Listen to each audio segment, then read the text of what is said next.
प्यारे बच्चों नमस्कार। हमने जो डिफरेंशिएबिलिटी जो थी 6.2 उसके 7 क्वेश्चंस कंप्लीट कर लिए थे हमने। अभी इसके बाद हमारे पास 4 क्वेश्चन और बचे हैं 6.2 के, तो इनको अभी आज कंप्लीट करेंगे इनको। तो 8th क्वेश्चन जो है वो है कि x इज इक्वल टू 0 पर हमें अवकलनीयता की जांच करनी है और फंक्शन जो है हमारे पास देखिए, function f of x is equal to 1 upon 1 plus e की power 1 upon x square when x is not equal to 0 and 0 if x is equal to 0। और कितने पे करना है इसको? x बराबर 0 पर अवकलनीयता का परीक्षण। देखिए हमारे पास यहाँ पे फंक्शन से डिफाइन किया हुआ है कि x अगर 0 के बराबर नहीं है तो ये फंक्शन होगा, x बराबर 0 है तो ये होगा।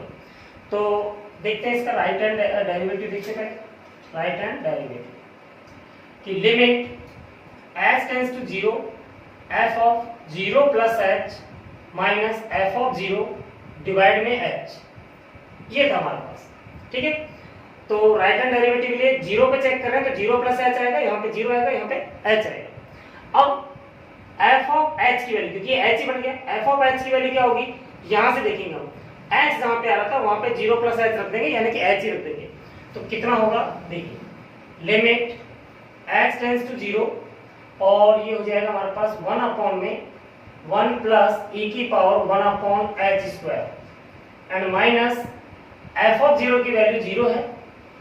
ठीक है, और अपॉन में h है तो मैं इसको ऐसे करके लिख लेता हूं, एक ही बात है। ठीक है, इसको आगे सॉल्व करते हैं। Limit x tends to 0 1 upon 1 plus e की power 1 upon h square and 1 upon h, 0 यहाँ से माइनस 0 करेंगे तो ये आ जाएगा 1 अपॉन में h हमारे पास। अब देखिए आप एक आपने एक्सपोनेंशियल फंक्शन आपने पढ़ा होगा कि e की पावर x होता है तो इसका फार्मूला होता है 1 plus x by 1 factorial plus x square by 2 factorial plus x cube by 3 factorial and so on. इस प्रकार से बढ़ता हो जाता है। ठीक है, तो हम एक काम करते हैं यहाँ पे कि इसको हम एक्सपेंड कर लेते हैं। e की पावर x यानी कि 1/h स्क्वायर है, इसको जब हम एक्सपेंड करेंगे तो कितना आएगा देखिए, limit x tends to 0 1 upon में 1 तो है ही हमारे पास, प्लस इसकी क्या हो जाएगी, x की जगह पर जहां जहां पर x आ रहा था वहां पर 1/h स्क्वायर आ जाएगा।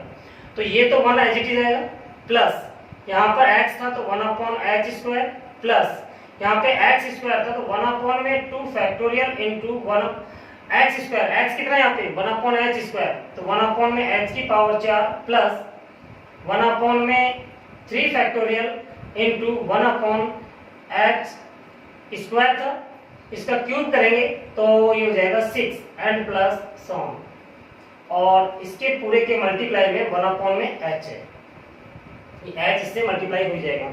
ठीक है, अब देखिए आप आगे जब हम सॉल्व करते हैं इसको तो h से मल्टीप्लाई कर लेते हैं, पर is equal to limit x tends to 0 1 upon h से मल्टीप्लाई करेंगे 1 और 1 2h हो जाएगा, प्लस 1 अपॉन में h हो जाएगा, प्लस 1 अपॉन में 2 factorial into 1 upon h cube, plus 1 upon में 6 इनटू 1 अपॉन h की power 5 and plus so on. इस तरह से बढ़ता हो जाएगा। अब एक काम करते हैं, यहाँ पे लिमिट अप्लाई करते हैं, तो h टेंड्स टू 0 यहाँ पे अप्लाई करेंगे, ये 0 हो जाएगा पूरा, 1 अपॉन में 0 इन्फिनिटी होगा, 1 अपॉन h क्यूब ये इन्फिनिटी हो जाएगा, 1 अपॉन h की पावर 5 ये इन्फिनिटी हो जाएगा, सबको जोड़ेंगे तो यहाँ पे हमारे पास आ जाएगा, मैं यहाँ लिख देता हूँ कि 1 अपॉन में इन्फिनिटी, और 1 अपॉन इन्फिनिटी कितना होता है 0 होता है, 1 अपॉन इन्फिनिटी कितना हो जाता है हमारे पास 0 हो जाएगा। समझ में आ गया होगा, क्योंकि सभी के अंदर h टेंड्स टू 0 पुट करेंगे, ये 0 हो गया, ये इन्फिनिटी होगा, ये इन्फिनिटी होगा, ये इन्फिनिटी होगा, सबको ऐड करेंगे तो वो इन्फिनिटी हो जाएगा, 1 अपॉन में इन्फिनिटी आ जाएगा, और 1 अपॉन इन्फिनिटी कितना होता है हमारे पास 0 होता है। ओके, अब हम बात करते हैं लेफ्ट हैंड डेरिवेटिव की। लेफ्ट हैंड डेरिवेटिव क्या होगा, सिर्फ अंतर कहां पे आएगा, यहां पर माइनस हो जाएगा, यहां पर माइनस हो जाएगा। इसका मतलब होगा कि माइनस एच का होल स्क्वायर करेंगे तो एच स्क्वायर हो जाएगा और यहां पर माइनस आ जाएगा, इसका मतलब बाहर माइनस आ जाएगा। यहाँ पे जैसे मैं देख रहा हूं, जो मैं बता रहा हूं यहाँ पे, इसको ध्यान से आप देखते रहना कि इसमें तो कोई फर्क ही नहीं पड़ेगा, क्योंकि यहाँ पर अगर माइनस एच है और यहाँ पे माइनस एच का स्क्वायर करेंगे तो वो तो प्लस का एच स्क्वायर हो जाएगा, 1 में एच स्क्वायर हो जाएगा। लेकिन यहाँ पर अंतर आएगा क्योंकि बटे में माइनस एच होता है लेफ्ट हैंड डेरिवेटिव में, यहाँ पे माइनस एच आएगा तो बाहर माइनस आ जाएगा, यहाँ पे माइनस आ जाएगा, यहाँ पे माइनस आ जाएगा, यहाँ पर माइनस आ जाएगा और यहाँ पर माइनस आ जाएगा। ठीक है, अब 1 में इंफिनिटी क्या होगा, वो तो जीरो होना ही है और जीरो से पहले माइनस लगा हुआ है तो माइनस प्लस से कोई फर्क नहीं पड़ता क्योंकि जीरो हमेशा जीरो ही होता है। ठीक है, वो प्लस माइनस में नहीं होता है। तो लेफ्ट हैंड डेरिवेटिव में कितना आ रहा है हमारे पास, जीरो आ रहा है। इसका मतलब है कि राइट हैंड डेरिवेटिव और लेफ्ट हैंड डेरिवेटिव दोनों इक्वल आ रहे हैं और फाइनाइट आ रहे हैं। जीरो आ रहा है तो फाइनाइट है, तो इसका मतलब है कि ये x बराबर जीरो पर अवकलनीय है। समझ में आ गई बातें। अब इसके बाद दूसरा करें, ये आप पूरा कंप्लीट करना है इसको लेफ्ट हैंड डेरिवेटिव को भी, कि मैं इसलिए नहीं कर रहा हूं क्योंकि यहाँ पे चेंजेस सिर्फ कहां पे करना है, माइनस और एंड माइनस। यहाँ पर तो यही रहेगा, ये माइनस आ जाएगा, बाहर माइनस आ जाएगा, बस माइनस होता रहेगा और बाकी एच डी पूरा पूरा होगा। ओके, इसके बाद 9th क्वेश्चन देखिए आप।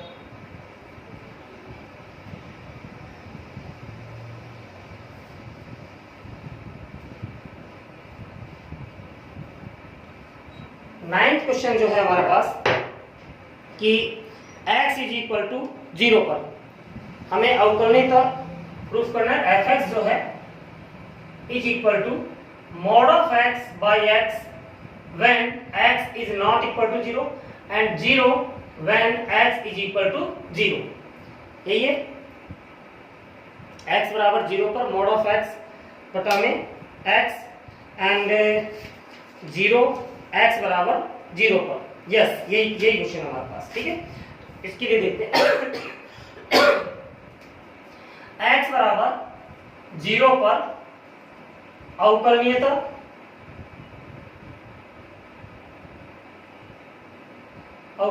का परीक्षण। देखिए, राइट हैंड डेरिवेटिव लेंगे पहले, क्या आएगा, limit x tends to 0 f of 0 plus h minus f of 0 divide में h। देखिए, limit x tends to 0 f of 0 plus h, ये वाला लेंगे तो ये हो जाएगा मॉड ऑफ 0 प्लस h बटा में 0 plus h minus f of 0 की वैल्यू कितनी है, 0 है, ये 0 आ जाएगा और मल्टीप्लाई में 1/h is equal to limit h tends to 0 h by h multiply by 1/h। ये तो 1 हो जाएगा, 0 यहाँ पे लगाएंगे तो इन्फिनिटी आ जाएगा। वैसे तो कर यहाँ यहीं पर हो गया, ये अवकलनीय नहीं है क्योंकि यहाँ पे फाइनाइट वैल्यू नहीं आ रही है, लेकिन फिर भी हम लेफ्ट हैंड लिमिट भी यहाँ पे निकालते हैं, कितना आता है लेफ्ट हैंड डेरिवेटिव। क्या होगा, limit h tends to 0 f of 0 minus h minus f of 0 divide में माइनस h। देखिए यहाँ पे लिमिट h टेंड्स टू 0 और f ऑफ 0 माइनस h यहाँ पे रखेंगे तो ये आ जाएगा माइनस h बटा में माइनस h माइनस 0 और 1/h, ये भी माइनस में आएगा, माइनस में 1/h। ठीक है, तो माइनस तो बाहर आ जाएगा, लिमिट h टेंड्स टू 0 ऊपर h हो जाएगा, नीचे माइनस h हो रहा है, मल्टीप्लाई में 1 में माइनस h। ठीक है, h से h कैंसिल हो जाएगा, माइनस माइनस प्लस और h टेंड्स टू 0 अप्लाई करेंगे तो ये भी क्या आ रहा है हमारे पास, इन्फिनिटी आ रहा है। तो दोनों की लिमिट जो है हमारे पास, वो right hand derivative left hand derivative कितना आ रही है हमारे पास, इन्फिनिटी इन्फिनिटी। तो यहाँ पे फाइनाइट वैल्यू नहीं आ रही है और इस वजह से ये अवकलनीय नहीं है। फाइनाइट वैल्यू नहीं आ रही है इसलिए ये अवकलनीय नहीं है। कितने पर, x बराबर 0 पर। ओके, इसके बाद 10th क्वेश्चन देखिएगा।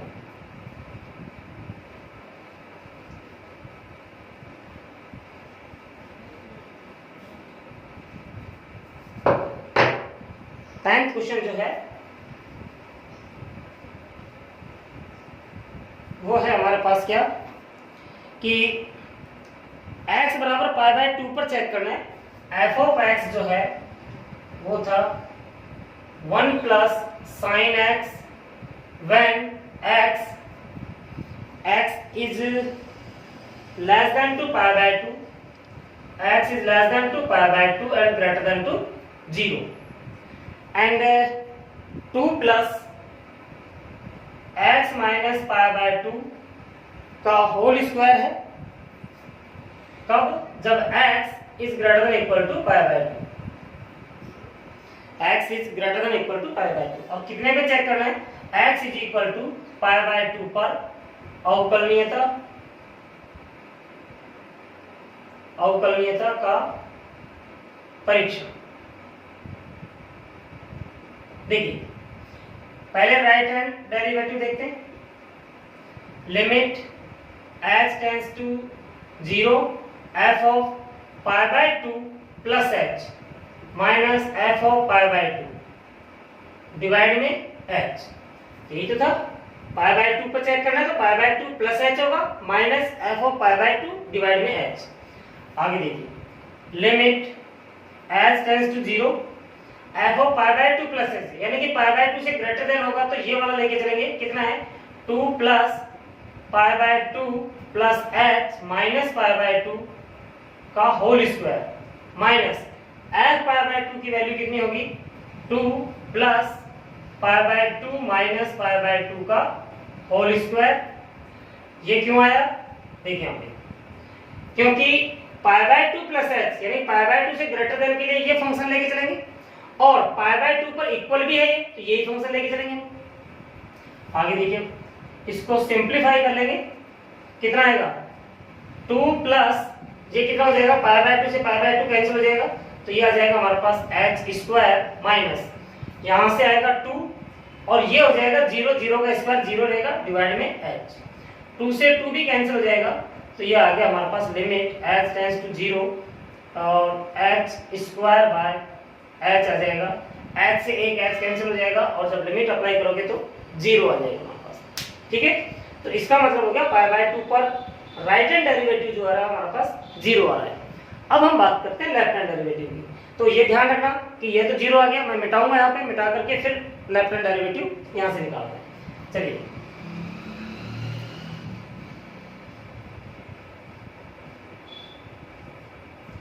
लेफ्ट हैंड डेरिवेटिव क्या है हमारे पास, left hand derivative limit h tends to 0 f of pi by 2 minus h minus f of pi by 2 divide में minus h is equal to limit h tends to 0। अब पाई by 2 minus h है तो pi by 2 से less than होगा तो ये वाला function लेके चलेंगे 1 plus sine pi by 2 minus h and minus f pi by 2 तो इक्वल टू यहाँ पे ये आएगा 2 plus pi by 2 minus pi by 2 का होल स्क्वायर और ब्रैकेट में बंद करेंगे क्योंकि बाहर माइनस था एंड माइनस h। आगे सोल्व करते हैं, देखते हैं h टेंड्स टू 0, ये हो जाएगा 1 sine 90 minus theta cos theta होगा तो cos h हो जाएगा माइनस ये आ जाएगा 2, ये तो 0 हो जाएगा डिवाइड में माइनस h। आगे देखिए ये बच गया हमारे पास कितना, limit h tends to 0 cos h minus 1 divide में माइनस h, और इसको हम ऐसे लिख लेंगे कि limit h tends to 0 1 minus cos h by h, minus से ऊपर मल्टीप्लाई करते हैं माइनस से नीचे मल्टीप्लाई करते हैं तो यहां से हमारे पास आ गया limit h tends to 0 1 minus cos h क्या होता है 2 sine square h by 2 divide में h है हमारे पास। ठीक मैं यहां पे कर देता हूं, आगे आ जाएगा हमारे पास कि limit h tends to 0 sine h by 2 bye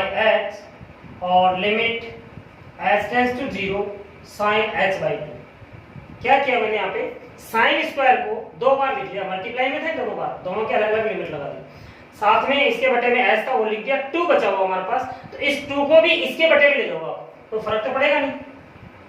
ठीक है, अब अगर आप यहाँ पे देखोगे, यहाँ पे अगर आप देखते हो तो इसकी जो वैल्यू होगी, क्योंकि एक फार्मूला होता है कि limit x tends to 0 sine x by x is equal to 1 होता है, यानी कि ये एक्स है, ये एक्स है, ये एक्स है, अगर ये तीनों इक्वल हो जाते हैं तो यहाँ पे 1 आ जाता है। तो यहाँ पे देखिए ये x/2 है, ये x/2 है, अगर x टेंड्स टू 0 है तो h/2 टेंड्स टू कितना होगा, वो भी 0 होगा। इसका मतलब हो गया कि ये जो वैल्यू है, ये जो मैं दिखा रहा हूँ यहाँ पे राउंड कर रहा हूँ, इस वैल्यू, इसकी वैल्यू हो जाएगी हमारे पास कितनी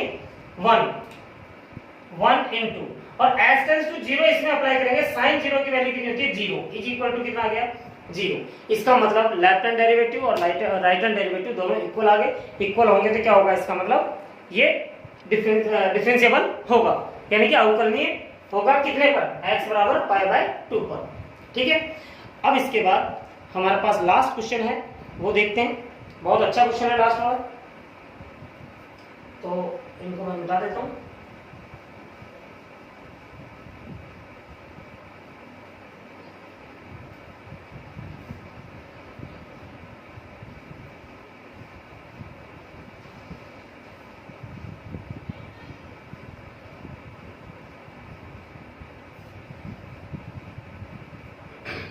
लास्ट वाला क्वेश्चन है हमारे पास कि find the value of m and n। m और n का मान निकालना है कब, जब f of x is equal to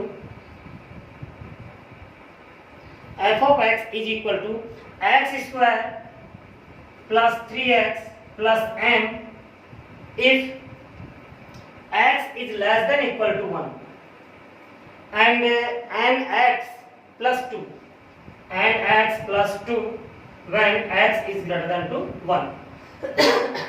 और ये भी बता रखा है कि is differentiable at every point, यानी कि सॉरी प्रत्येक बिंदु पर ये अवकलनीय है, प्रत्येक बिंदु पर ये अवकलनीय है। इसका क्या मतलब होता है, थोड़ी देर के लिए आप सुनिए इस चीज को जो मैं बोल रहा हूं कि कोई भी फंक्शन जो है अगर वो कंटिन्यूअस है तो ये जरूरी नहीं कि वो डिफरेंशिएबल भी हो। अगर कोई फंक्शन संतत है तो ये जरूरी नहीं है कि वो अवकलनीय हो, लेकिन अगर कोई फंक्शन अवकलनीय है तो ये जरूरी हो जाता है कि वो संतत भी है। ये कंडीशन होती है इसकी कि प्रत्येक अवकलनीय फलन जितने भी हैं वो सारे के सारे कंटिन्यूअस होंगे, संतत होंगे। लेकिन जो कंटिन्यूअस है वो जरूरी नहीं है कि वो अवकलनीय हो, वो जरूरी नहीं है अवकलनीय हो। तो इसका मतलब है कि अगर इस फंक्शन के बारे में बता रखा है कि प्रत्येक बिंदु पर ये अवकलनीय है तो इसका मतलब होगा कि ये प्रत्येक बिंदु पर संतत भी होगा। ये तो एक चीज क्लियर होगी। अब दूसरी बात, मैं संतत की बात ही क्यों कर रहा हूँ, क्योंकि हमें तो यहाँ पे अवकलनीय बताया हुआ है, m और n की वैल्यू निकालनी है।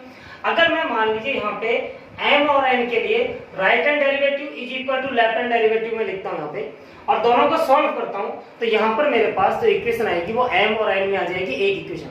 दूसरी इक्वेशन के लिए मुझे संतत का यूज करना पड़ेगा। यहाँ पे कंटिन्यूअस की जो कंडीशन जो है वो मुझे यहाँ पे लेके चलना पड़ेगा। तो यहाँ पे लिखेंगे यदि f of x अवकलनीय फलन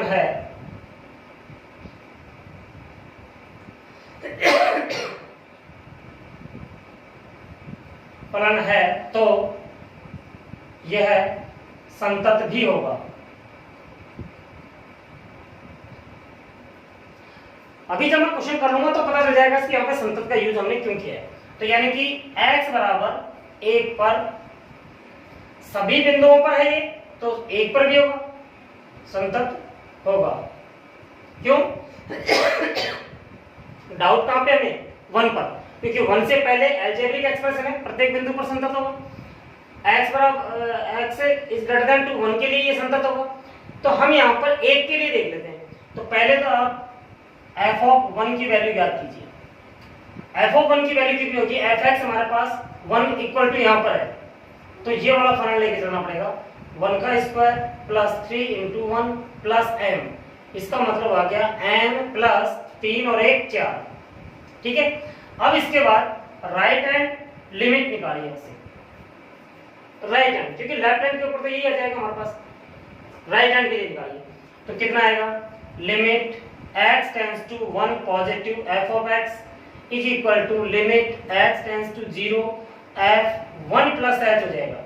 और जब इसकी वैल्यू यहाँ पे हम पुट करेंगे तो limit h tends to 0 1 plus h इस फंक्शन में रखेंगे क्योंकि 1 से ग्रेटर देन के लिए ये फंक्शन है, and 1 plus h plus 2 is equal to h tends to 0 यहाँ पे अप्लाई करेंगे तो n प्लस 2 आएगा, n प्लस 2, और संतत है तो राइट हैंड लिमिट जो होगी वो इक्वल टू आएगी f ऑफ 1 के। इसका मतलब आ गया हमारे पास राइट हैंड लिमिट है हमारे पास n plus 2 is equal to n plus 4। n को इधर ले आएंगे तो n minus n is equal to 2 इधर जाएगा तो यहाँ पे कितना जाएगा 2। ये आ गई इक्वेशन फर्स्ट, यानी कि n minus n is equal to कितना जाएगा 2। ठीक है, ये जो इक्वेशन फर्स्ट है ये इसका यूज करेंगे हम, जो अवकलनीय के लिए हम लेफ्ट हैंड डेरिवेटिव और राइट हैंड डेरिवेटिव निकालेंगे वहां पे हम इसका यूज करेंगे। किस प्रकार से मुझे इसको मिटाना पड़ेगा यहाँ पे, तो मैं इस जो ये रिजल्ट जो निकला है इस रिजल्ट को मैं यहाँ साइड में लिख लेता हूँ कि n minus n is equal to 2। ये मुझे यूज करना है तो मैंने यहाँ पे लिख दिया है, इक्वेशन फर्स्ट थी ये हमारे पास। ठीक है, और बाकी को मैं यहाँ पे मिटा देता हूँ, इसको नोट जरूर कर लेना आप।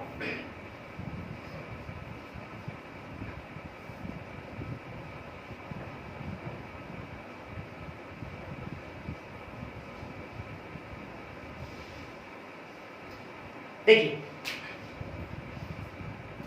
x बराबर 1 पर अवकलनीय है, क्योंकि प्रत्येक बिंदु पर होगा तो 1 पर भी होगा। अतः right hand derivative is equal to left hand derivative.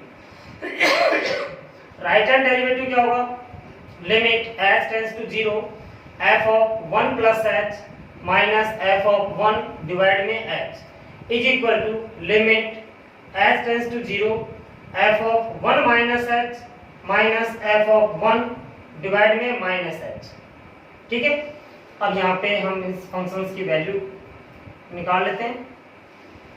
1 plus h के लिए क्या लेंगे, ये वाला, तो कितना आएगा n 1 plus h plus 2 minus f of 1 के लिए ये लेंगे तो यहाँ पे जाएगा 1 का square plus 3 into 1 plus n and divide में h। ठीक है, यहाँ पे x की वैल्यू कितनी रखी, 1 प्लस h, और 2 यहाँ पे था ही हमारे पास आ जाएगा। इज इक्वल टू यहाँ पे देखते हैं limit h tends to 0 f 1 minus h के लिए हम ये लेंगे तो यानी कि 1 माइनस h का whole square plus 3 into 1 minus h plus n minus, और f ऑफ 1 की वैल्यू भी यही आएगी हमारे पास कितनी कि 1 का square plus 3 into 1 plus n। ठीक, और बटे में माइनस h। ठीक है, इसको हम यहाँ पे अब सिंप्लीफाई करते हैं।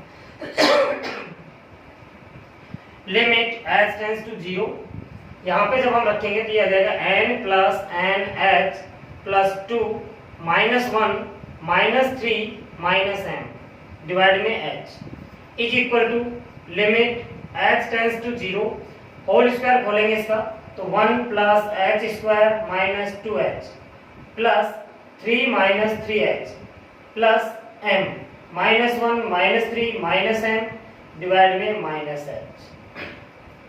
ठीक है, अब यहां से जो जो कैंसिल आउट हो रहे हैं उनको कैंसिल कर लेंगे और बाकी एच डी लिख देंगे। देखिए 3 और 1 4 ये कैंसिल आउट हो रहा है, m से m कैंसिल आउट हो रहा है। ठीक है, यहां तक कोई कैंसिल होगा नहीं, तो इसको तो मैं आगे लिख लेता हूं इस तरह से कि लिमिट h टेंड्स टू 0 ये आ जाएगा n minus m plus n h। ठीक है, 2 3 और 1 4, 4 में से 2 जाएंगे तो माइनस के 2 बचेंगे बटा में h is equal to limit h tends to 0। यहाँ पे क्या क्या बचा हुआ मेरे पास, एक तो h स्क्वायर बचा हुआ है, एक माइनस 3 2 5 h बचा हुआ है बटा में माइनस h है और कुछ नहीं है। ठीक है, यहाँ तक हो गया। अब यहाँ पे देखिएगा मैंने कहा था कि इसका यूज करना है, कहाँ पे यूज करेंगे, यहाँ पर यूज करेंगे हम, क्योंकि अब यहाँ पे h टेंड्स टू 0 अगर अप्लाई करते हैं तो नॉट डिफाइन हो जाता है, लेकिन अगर ये संतत है तो n माइनस m बराबर 2 होगा, ये n माइनस m बराबर 2 यहाँ पे हम पुट करेंगे। तो मैं इसको ऊपर से मुझे मिटाना पड़ेगा, तो यहाँ से मैं मिटा देता हूँ इसको।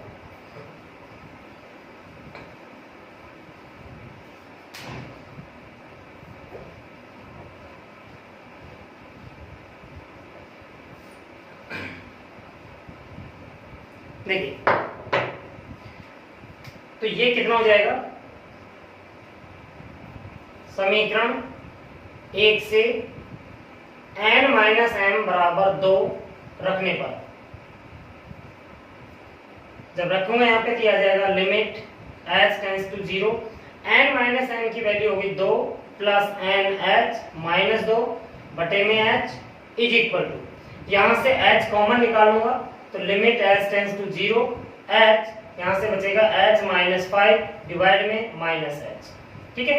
यहाँ से भी हमारे पास 2 से 2 कैंसिल आउट हो गया ये दोनों, तो क्या बचेगा, limit h tends to 0 n h by h is equal to limit h tends to 0 5 minus h। देखिए h से h कैंसिल हो गया और h माइनस 5 था, माइनस नीचे था तो मैंने 5 माइनस h लिख दिया इसको, ठीक। अब आगे देखिए, इसको नीचे से और बता देता हूं।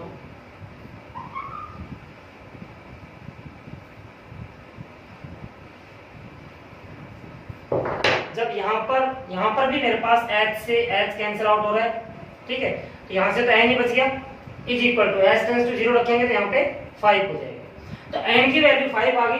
n की वैल्यू समीकरण 1 में रख देंगे, यहाँ पे लिखेंगे n का मान समीकरण 1 में रखने पर, तो क्या आ जाएगा मेरे पास, n की जगह पर 5 रखेंगे, minus m is equal to 2, m को उधर ले जाएंगे, m इज इक्वल टू 2 इधर आएगा तो 3, तो ये आ गया हमारे पास n की वैल्यू 5 आ गई और n की वैल्यू 3 आएगी, n की वैल्यू 5 आएगी। तो इस प्रकार से करके आपकी ये एक्सरसाइज कंप्लीट हो गई है, ठीक है। अब हमारे पास मिसलिनियस एक्सरसाइज बची हुई है जिसके अंदर काफी सारे क्वेश्चंस थे, कॉन्टिन्यूअस के क्वेश्चंस हमने कर लिए थे संतत के, हमारे पास बचे हैं अब अवकलनीय के। अब आप एक काम करना, अवकलनीयता के जितने भी क्वेश्चंस हैं आप उनको करने की कोशिश करना, अगर नहीं होते हैं तो कोई बात नहीं, मैं यहाँ पे तो एक एक क्वेश्चंस करवाऊंगा ही। नेक्स्ट वीडियो के अंदर आपके पास ये जो मिसलिनियस के जितने भी क्वेश्चंस हैं उसमें सिर्फ 1-2 क्वेश्चंस के अंदर प्रॉब्लम आएगी, बाकी किसी में नहीं आएगी। अगर ये प्रोसेस आपके दिमाग में बैठ गया राइट हैंड डेरिवेटिव और लेफ्ट हैंड डेरिवेटिव का, तो फिर कोई दिक्कत नहीं आने वाली, ठीक है। तो यहाँ तक आप कंप्लीट करके रखना, बाकी फिर नेक्स्ट वीडियो के अंदर भेजता हूँ। Okay, thank you.